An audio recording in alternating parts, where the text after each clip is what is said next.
Worksheet 4 है आपकी। Questions आपके हैं application based compound interest. Population of a town is increasing 8% per annum. What will be the population of town after 2 years present population. देखो present population दी है तो अभी की पॉपुलेशन दी है, 2 साल बाद की निकालनी है। आप सीधा स्टेटमेंट लिखोगे population after 2 years is equal to, ये है आपका कंपाउंड इंटरेस्ट की तरह कि एक पॉपुलेशन जब ऐड हो गई तो नेक्स्ट परसेंटेज जब निकालते हैं उस ऐड हुई हुई पे ही निकालते हैं। तो ये आपका प्रिंसिपल है। इसमें हमें 2 साल बाद अमाउंट निकालना है बस। सब में कंपाउंड इंटरेस्ट के फॉर्मूले लगेंगे, लेकिन अगर इंक्रीज हो रहा है तो हम प्लस लेंगे और डिक्रीज हो रहा है तो हम माइनस लेंगे। अब यहाँ पे क्या है, इसका मतलब क्या है, इसका मतलब ये है कि ये 2 बार आ गया और दोनों बार दोनों साल रेट 8 रहा। अब थर्ड क्वेश्चन में भी पॉपुलेशन बढ़ रही है, लेकिन पहले साल 4% पे बढ़ी, दूसरे साल 5% पे और तीसरे साल 4% पे। आपको बताना है 3 साल बाद हमें बाद वाली पॉपुलेशन निकालनी है। तो आप लिखोगे population after 3 years is equal to, ये पहले साल की, फिर दूसरे साल की, क्योंकि यहाँ पे तो सेम है ना, 2 बार लिखा है। अब यहाँ पे रेट अलग अलग है तो ये ऐसे आएगा। Next, Madhu bought a house. अब उसने एक घर इतने का खरीदा। डेप्रीशिएट मतलब कम हुआ, कितना, 10%। हर साल 10% कम हो जाता है सेल प्राइस आफ्टर 3 ईयर्स, 3 साल के बाद। तो आप लिखोगे sale price after 3 years. Calculation आप खुद कर लेना। डिक्रीज हो रहा है ना तो इसलिए अब माइनस का साइन होगा। ये लॉजिक है इन क्वेश्चंस का। इंक्रीज हो रहा है तो प्लस लगाओगे, डिक्रीज हो रहा है तो माइनस लगाओगे, ये करते जाओगे। ये सेम इसमें अब ये अलग अलग है। देखो अब पहले प्रॉफिट इतना था, पहले बढ़ा तो यानी दिस प्लस 1/7, फिर कम हुआ तो मल्टीप्लाई 1 माइनस 5/100, और ऐसे आपके पास 2 साल का प्रॉफिट आ जाएगा। यानी एक बार प्लस आएगा और एक बार माइनस आएगा। रेट आपकी एक बार 7 है और एक बार वो है। पी आपका यही है। अब है पॉपुलेशन टाउन की इतनी है। अब एनुअल ग्रोथ, लोग इस हिसाब से बढ़ रहे हैं और इस हिसाब से घट रहे हैं। हमें तो बताना है पॉपुलेशन कितनी बढ़ी, तो हमें यहाँ पे नेट ग्रोथ ले लेना है। वो आएगा दिस माइनस दिस, 10.7 माइनस 3.2। तो जो रेट आएगा आप ये रेट यहाँ क्वेश्चन में पुट करोगे। और बढ़ रही है ना तो इसलिए ये बर्थ रेट ज़्यादा है ना, तो हम जो वो लेंगे प्लस का साइन लेंगे। लेकिन अगर बर्थ रेट कम है और डेथ रेट ज़्यादा है तो यानी पॉपुलेशन घट रही है, तो तब हम माइनस का साइन लेंगे यहाँ। तो ये आपको देखना है पॉपुलेशन बढ़ रही है या पॉपुलेशन घट रही है। अब ये आप खुद कर लेना। देखिए अब ये आपका क्वेश्चन है। इसमें आपका क्या है कि आपने पैसे लिए बैंक से, बोरोड इतना, स्कूटर पे 15% रेट पे, कंपाउंडेड ईयरली। ये देखना है ईयरली है, हाफ ईयरली है या क्वार्टरली है। 2 साल और 4 महीने के बाद आप कितना अमाउंट लौटाओगे। 2 years 4 months. हमें निकालना है अमाउंट। क्वेश्चन जो भी है ये गिवन है, आप यहाँ ध्यान दो।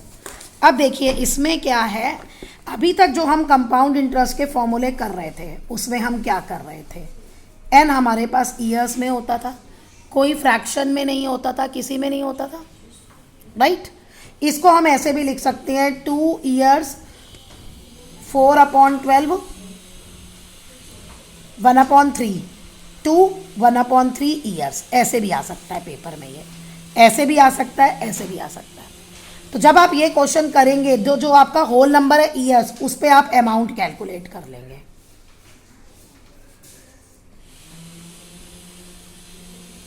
दो साल है ना, ये ले लिया हमने।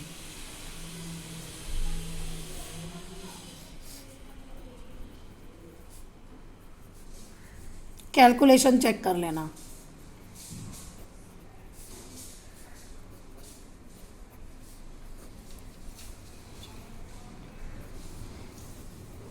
देखिए ये आपका आ गया अमाउंट। इसको सॉल्व करके आप रुपीज़ में ले लेना। अब जो हम आगे का है ना, जो हमारा फ्रैक्शन है या ये जो आगे का है, उसमें हम सिंपल इंटरेस्ट निकालेंगे। क्यों? क्योंकि आपको बेस क्लास जो दी गई थी वो यही बताया था ना कि हम 1-1 साल का कंपाउंडेड एनुअली में 1-1 साल का हम इंटरेस्ट निकालते हैं। उस इंटरेस्ट को प्रिंसिपल में कम प्लस कर देते हैं, अमाउंट आ जाता है और उसी अमाउंट पे हम दोबारा से इंटरेस्ट निकालते हैं। तो इसलिए अब ये जो है ये हमारा क्या बन गया, प्रिंसिपल। रेट हमारा 15% ही है, टाइम है हमारा 4 मंथ्स। 4 मंथ्स को आप ईयर में कन्वर्ट करोगे वो 1/3 आ जाएगा, जो यहाँ फ्रैक्शन वाला है। यानी यहाँ पे फ्रैक्शन वाला पार्ट लेना है या मंथ का ये लेना है। हो गया ये क्लियर। अब हम निकालेंगे simple interest, P into R into T upon 100। ये आप सॉल्व कर लेंगे, जो आंसर आएगा उसको आप इस अमाउंट में प्लस कर देंगे, तो वो आपका आ गया टोटल अमाउंट। ये तो हमारे पास ऑलरेडी था, ये बाकी 4 महीने का और इंटरेस्ट आया जो इसको हम इसमें प्लस कर देंगे तो हमारे पास आंसर आ जाएगा। देखिए अब ये क्वेश्चन है 7th। मारिया ने आपके 8,000 रुपीज़ इन्वेस्ट किए, रेट 5% है, आपको बताना है कंपाउंडेड एनुअली, अमाउंट बताना है at the end of 2 years. तो यहाँ टाइम 2 ईयर्स आ गया, आप सीधा फॉर्मूला लिख लेना अपने आप। ये आपके पहले पार्ट का आंसर आ गया, अमाउंट। अब देखो वो क्या कह रहा है, interest for the 3rd year, तीसरे साल का सिर्फ इंटरेस्ट निकालना है। तो यानी टाइम आपका 1 ईयर, ये अमाउंट आपका प्रिंसिपल बन जाएगा। ओके, रेट आपका 5% है। अब आप क्या निकालोगे, सिंपल इंटरेस्ट। तीसरे साल में सिर्फ ये पहले जैसा ही क्वेश्चन है, 4 मंथ्स या जब भी उसका वो जितने का भी इंटरेस्ट पूछे, भाई यहाँ पे मैं आपको 4 साल का टाइम दे देती हूँ या 5 साल का दे देती हूँ, मैंने कहा टोटल टाइम आपका 5 ईयर्स है, 3 साल के बाद का मैं आपका अमाउंट पूछ रही हूँ, मैं कह रही हूँ चौथे साल का इंटरेस्ट निकालो, बस मैं कह रही हूँ 4th ईयर का इंटरेस्ट निकालो। तो आपको 3 साल का अमाउंट निकालना पड़ेगा, 3 साल का अमाउंट, वो 3 साल का अमाउंट 4th ईयर का आपका क्या हो जाएगा, प्रिंसिपल। टाइम आपका 1 ईयर, रेट आपको दिया, फिर आपके पास फोर्थ जो ईयर है उसका इंटरेस्ट निकल आएगा। यानी जिस भी ईयर का इंटरेस्ट निकालना है उससे पहले का हमें अमाउंट पता होना चाहिए। नेक्स्ट, ये पॉपुलेशन इंक्रीज इतना, देखो आपको अब इसमें देखना डेटा, 2003 की पॉपुलेशन दी है, ये टाइम ईयर देखना पड़ेगा। रेट 5%, इंक्रीज मतलब प्लस का साइन आएगा, बढ़ रही है। अब आपको पॉपुलेशन निकालनी है, एक 2001 की और एक 2005 की, यानी एक पीछे की निकालनी है और एक आगे की निकालनी है। और दिया क्या है आपको, 2003। 2003 से 2001 की निकालने के लिए मुझे पीछे जाना पड़ेगा, यानी पीछे की पॉपुलेशन से मैं जब फॉर्मूला लगाऊंगी तब 2003 की पॉपुलेशन आएगी। हमने किया ना, आगे के लिए प्लस करते हैं।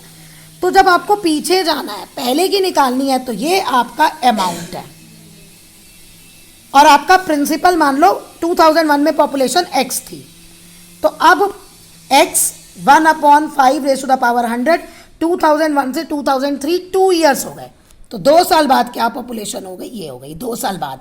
इसी फॉर्मूले से बाद की पॉपुलेशन निकलती है ना, तो इसमें ये आपका प्रिंसिपल है। अब ये 2003 की पॉपुलेशन है, 2005 की निकालनी है, तो ये 2003 की हमें दिया, तो अब ये आपका हो गया प्रिंसिपल। और अब ये जो पॉपुलेशन निकलेगी ये 2005 की निकलेगी, यानी 2005 के लिए हमें अमाउंट निकालना है और 2001 के लिए हमें प्रिंसिपल निकालना है। तो पहले का चाहिए हो तो प्रिंसिपल निकालते हैं, बाद का चाहिए हो तो अमाउंट जो टोटल हम निकालते हैं। इस क्वेश्चन में आप 2001 में ये मत करना, क्योंकि इसका क्या मतलब है कि 2001 में पॉपुलेशन ये है, फिर 5% पॉपुलेशन डिक्रीज हो रही है, तो 2003 में पॉपुलेशन ये हो जाएगी कम होके। इसका मतलब ये नहीं है कि 2001 की पॉपुलेशन निकल आई, तो दिस इज रॉन्ग। हमेशा हम पहले वाले पे ही आगे रेट लेके उसे कैलकुलेट करके करते हैं, तो पहले वाली क्वांटिटी लेनी है। नहीं है तो कोई बात नहीं, आप x ले लो, फिर आपकी लीनियर इक्वेशन बन जाएगी, फॉर्मूला लगा के वो तब सॉल्व हो जाएगा। बेस क्लियर है तो जो चीज़ नहीं पता उसे x लो, फॉर्मूले में पुट करो और सॉल्व हो जाएगा।